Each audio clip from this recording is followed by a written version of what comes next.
The sound that shattered my life wasn't a scream. It was metal clicking shut. Handcuffs. On my child. On Christmas Eve. Before you judge what I did next, you need to understand how it started, and why betrayal from your own blood cuts deeper than any knife. Hi Reddit, I'm Lena Cross, 41 years old, a luxury interior designer, and the founder of Cross & Company. Living. 12 years ago, I was a broke single mom sketching furniture layouts on napkins in a cramped apartment in Asheville, North Carolina.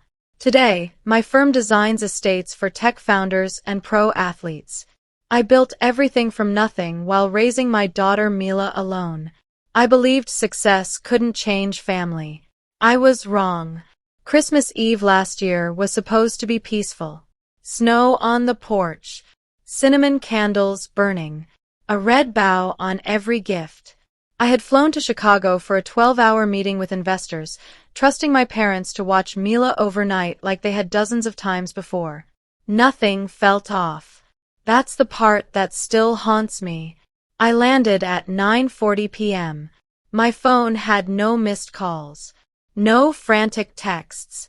Just a single voicemail from my mom that said, "Call us when you land." I wish I hadn't. When I pulled into their driveway, red and blue lights were fading into the dark like dying fireworks. The front door was open.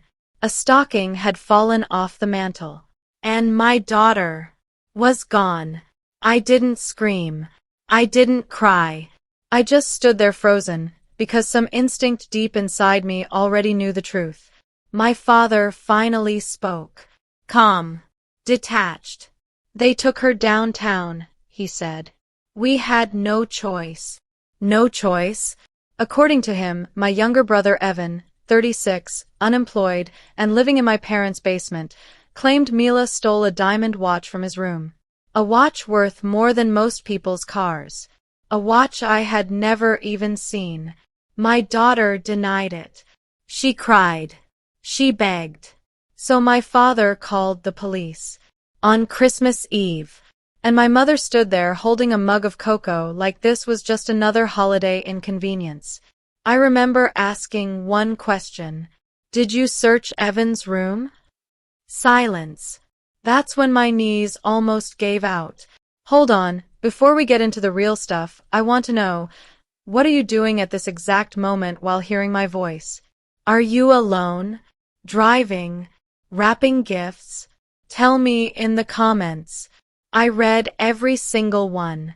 At the station, Mila looked so small in that chair. Mascara from the officer's face came reflected in her eyes.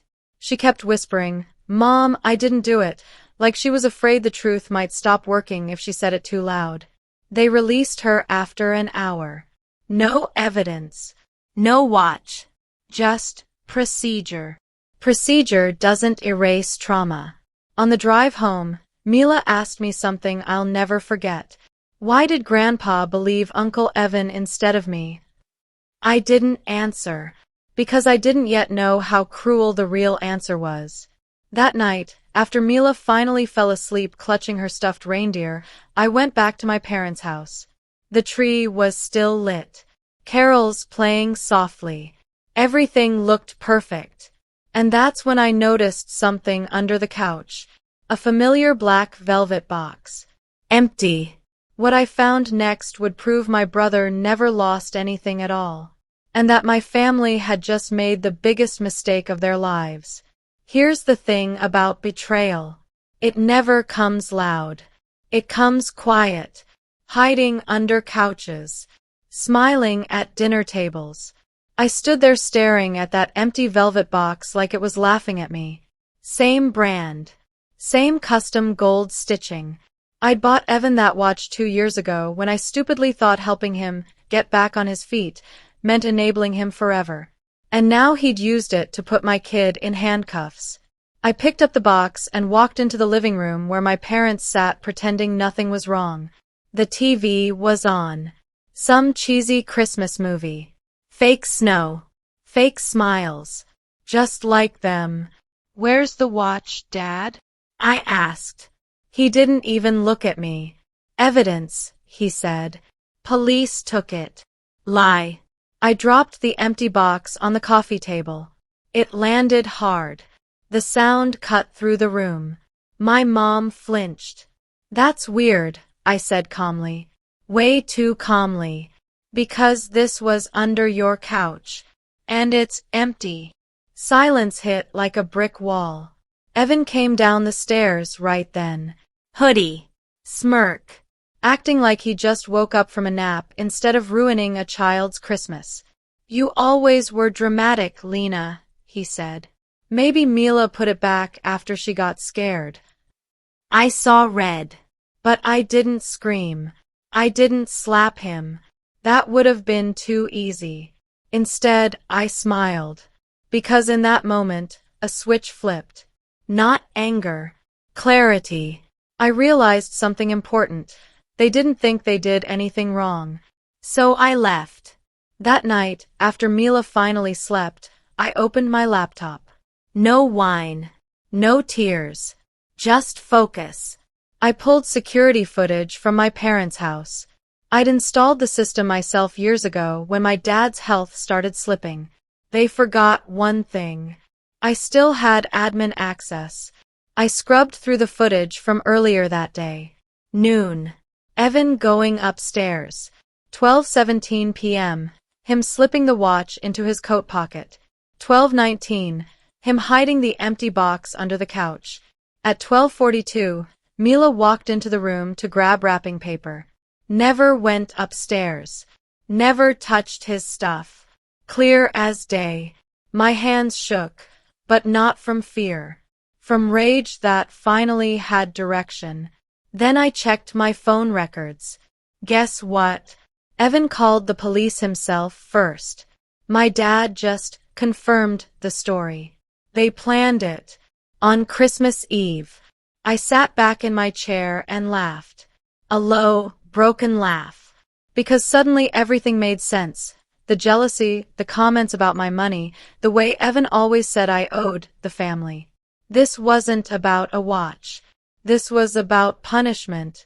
They wanted to humble me, break me, show me I wasn't better than them.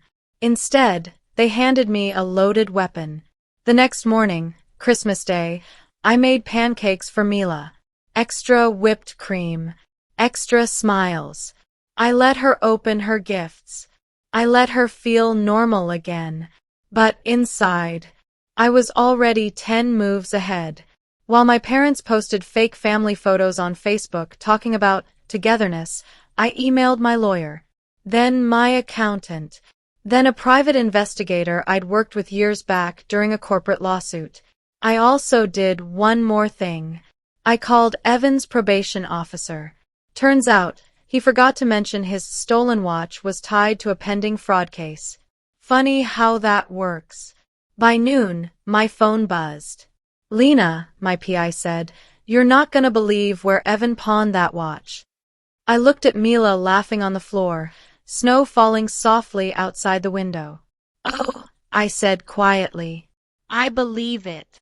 Because once I pulled that thread, their entire fake perfect family sweater started unraveling. And the next step, it would cost them way more than a watch. You ever notice how people get real nervous when they realize you're not emotional anymore? Yeah. That's when they know they messed up. The pawn shop was 15 minutes from my parents' house. A dusty little place squeezed between a vape store and a nail salon. Nothing fancy. The kind of spot Evan loved. No questions, fast cash, zero morals. I didn't go inside right away. I sat in my car, engine off, watching the door. Watching people come and go. Letting the anger cool into something sharper. Smarter. Because revenge rushed is sloppy. And I don't do sloppy. My PI sent over photos. Evan at the counter. Time-stamped. Him signing paperwork. Clear as hell. He pawned the watch for $6,000. $6,000. A watch appraised at almost 80. That alone told me everything about how desperate he was. I forwarded the footage straight to my lawyer. Then I walked in. The guy behind the counter recognized Evan instantly. That's never a good sign. I didn't raise my voice. Didn't accuse. I just slid my business card across the glass. I'm the owner of the watch your customer brought in yesterday, I said. And it was reported stolen. The color drained from his face. He pulled the paperwork. There it was. Evan's signature. His driver's license. His address. My parents' address. Oh, the irony. By the time I walked out, the shop owner was already on the phone with his attorney. Pawn shops don't play when police reports start flying. But I wasn't done. That afternoon, I paid my parents a visit. Again. This time, I brought cookies. Christmas cookies. Warm. Smelling like sugar and fake forgiveness. My mom smiled when she saw them. That same smile she used when she used to tell me everything would be okay after my divorce. I almost laughed. We sat at the table. Evan avoided eye contact. My dad kept clearing his throat. Nervous. Good. So, I said lightly, how's Mila holding up? My mom sighed dramatically. Kids are resilient. Wrong answer. I slid my phone across the table and hit play. The video rolled. Evan pocketing the watch. Hiding the box. Walking downstairs like nothing happened. My father's face went gray. Evan jumped up. That's out of context. Sit, I snapped. He sat. I leaned forward. You called the cops on my kid. On Christmas Eve. Over a lie you staged. My dad stuttered. We thought. No, I cut in. You didn't think. You chose. That's when Evan exploded. You think you're better than us, he yelled. Miss Perfect Life. Big money. You never help unless it benefits you. I laughed. Out loud. I bought you that watch, I said. I paid your legal fees. I let you live here rent-free, and you repay me by traumatizing my child. My mom started crying. Too late. I stood up. Here's what's gonna happen next. I told them everything. About the pawn shop. The footage. The probation violation. The fraud case tied to the watch. Every word landed heavier than the last. Evan looked at my dad. You said this would scare her. Ah, there it is. My dad didn't deny it. That was the moment I stopped seeing him as my father. I left without another word. 2 hours later, Evan was arrested. Not for the watch. For something much bigger. Turns out, once investigators opened that door, they found a whole mess of fraud tied back to my parents' address. Mail. Accounts. Fake paperwork. My phone blew up. My mom. My dad. Unknown numbers. I didn't answer. Instead, I sat on Mila's bed while she slept, watching her chest rise and fall, and I promised her something silently. They took your innocence. I'll take their comfort. And the next move. It wouldn't involve police at all.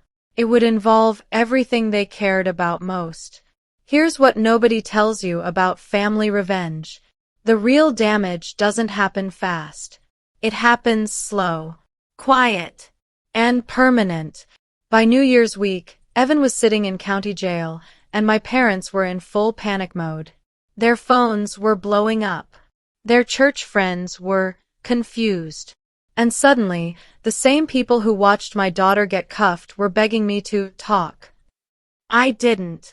Instead, I pulled the final thread they never thought I'd touch.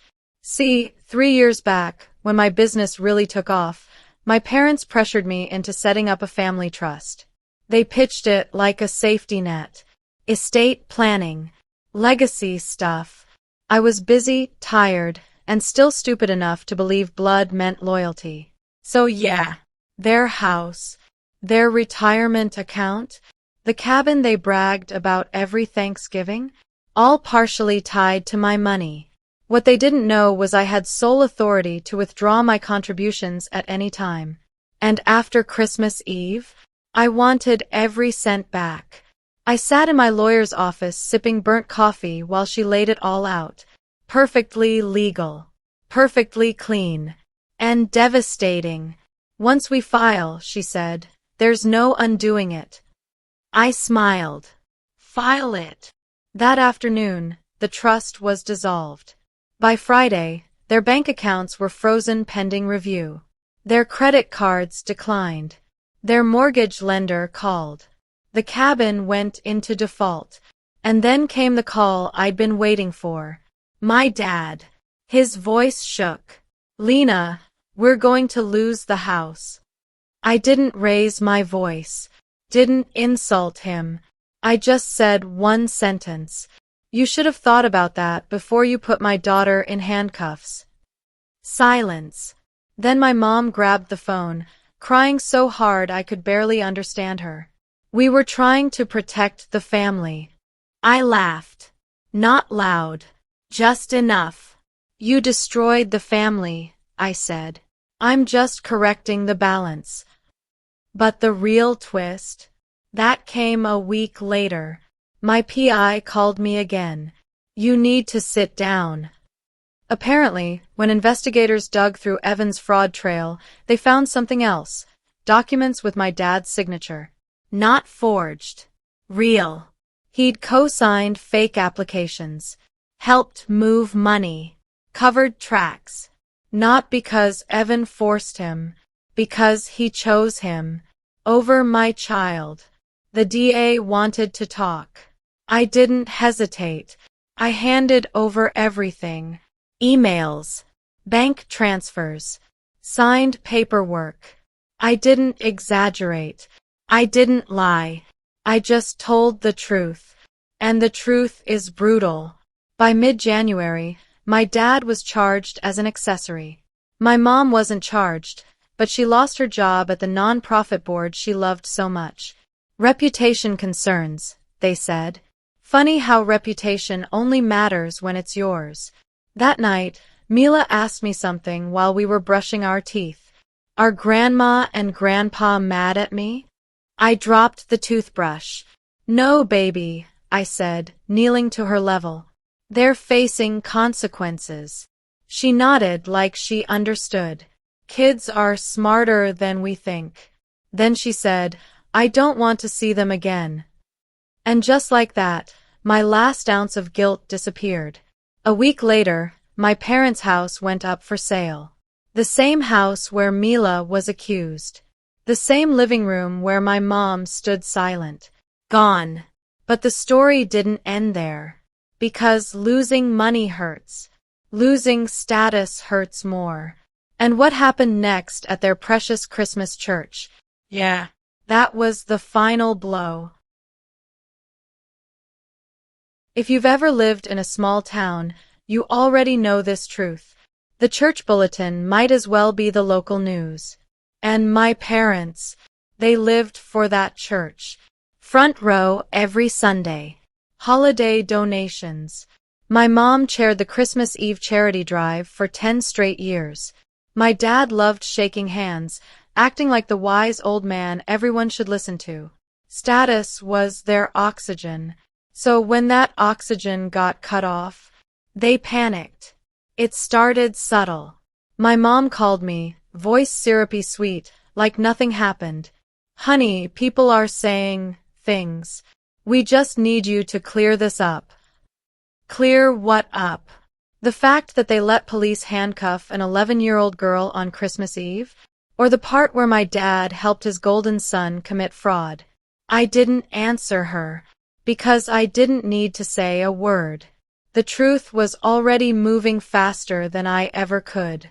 See, one of my clients, total coincidence by the way, sat on the same church board as my mom. When Evan's arrest hit the local paper, that client recognized the last name. Then she recognized my name. Then she recognized my daughter's name. And she asked questions. By the following Sunday, Whispers filled the pews. People stared. Smiles faded. Seats shifted away from my parents like they were contagious. My mom told me later that the pastor didn't even make eye contact with her. Good. Then came Christmas Eve service photos. The church posted them online like always. Candles. Choir. Peace on earth. Except this year, my parents weren't in them. Turns out, the board asked them to take a step back until matters were resolved. My mom sobbed when she left me a voicemail. They treated us like criminals. I deleted it. Because here's the thing. They didn't cry when Mila was treated like one. But the real moment, the one I still replay in my head, that happened at the grocery store. I ran into my dad by accident. He looked smaller, older, no confidence. Just a man carrying discounted ham 2 days after Christmas because his cards kept getting declined. He tried to talk to me, said my name like he still had a right to it. Lena, we're family. I stopped the cart. You stopped being my family when you chose Evan over my child. People were watching. I didn't care. He whispered, "You've made your point." I leaned in close. No. I made a boundary. And then I walked away. That night, Mila and I decorated a new Christmas tree. Late, I know. But it mattered. We hung handmade ornaments, put up a star, watched Home Alone in pajamas. She laughed again. That's when I knew I'd done the right thing. But just when I thought it was over, when I thought the lesson had finally landed, I got a certified letter in the mail. From my parents' lawyer. They were suing me, claiming emotional distress, claiming I manipulated evidence, claiming I destroyed the family unit. I didn't even feel angry. I felt excited, because lawsuits mean discovery. And discovery means everything comes out. Every text, every email, every ugly truth they thought stayed hidden. I forwarded the letter to my lawyer with one sentence. Let's burn this lie down. Because they thought losing their house was rock bottom. They had no idea what was coming next. You ever notice how people get bold when they think they're the victim? Yeah. That lawsuit told me everything I needed to know. They weren't sorry. They were mad they lost control.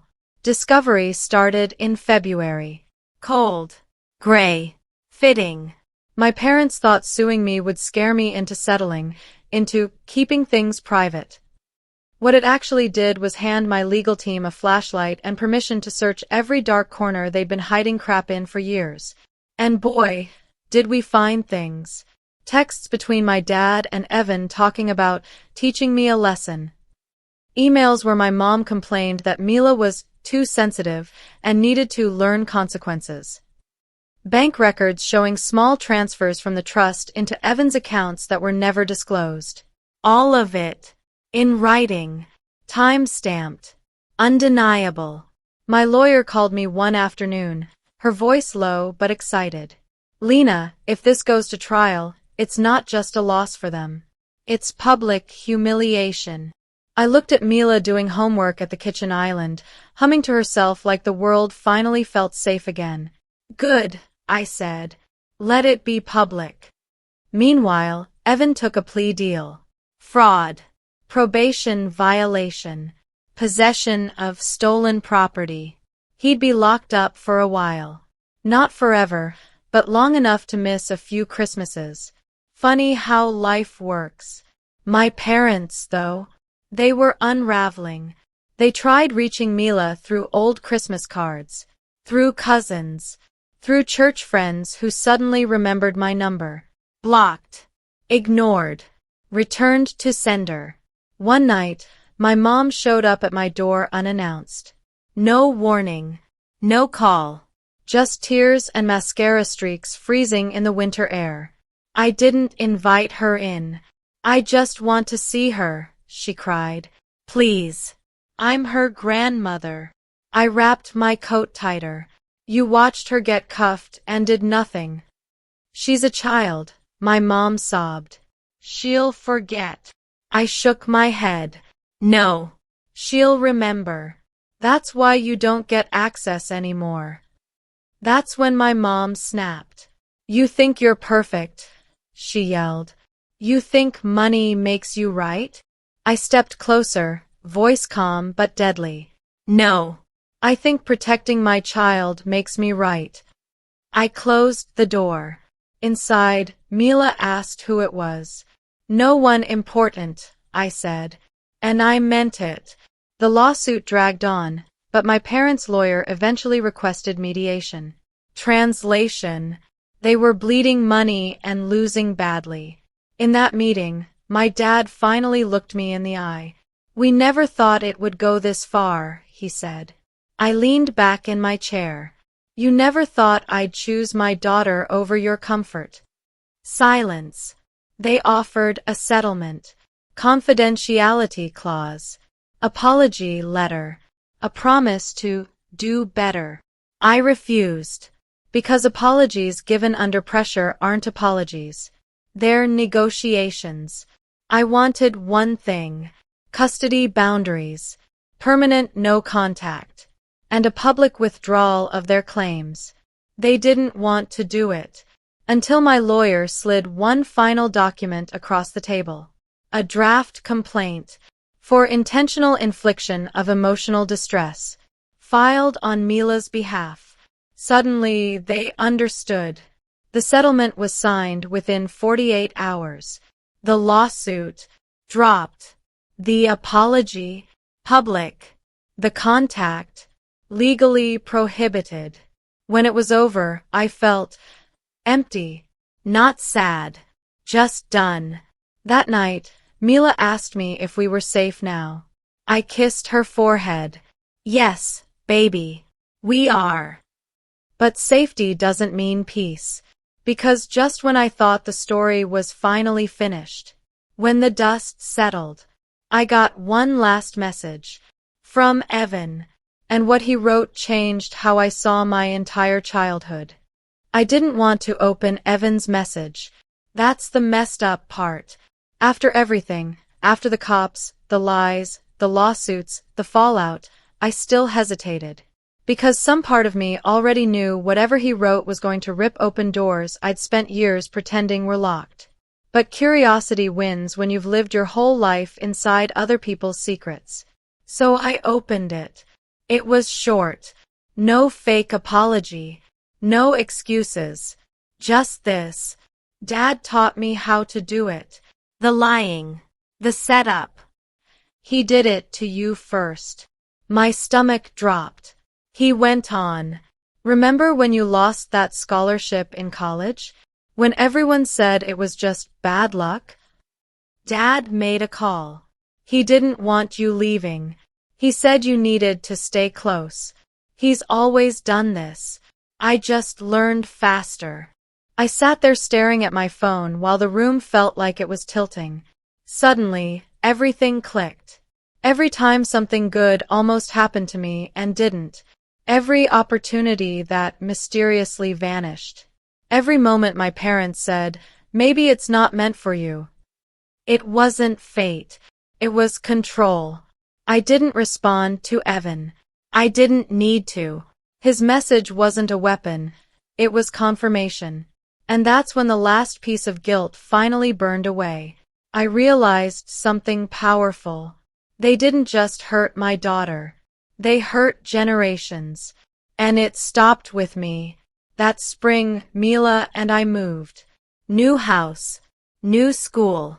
New traditions. We hosted our own Christmas in July party just because we could.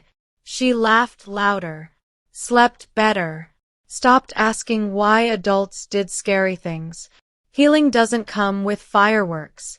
It comes with quiet mornings where your kid feels safe again. As for my parents, they downsized, lost their social circle, lost their story. In town, their name now comes with a pause. A look. A whisper. That's the kind of consequence money can't fix. Do I miss the idea of who I thought they were?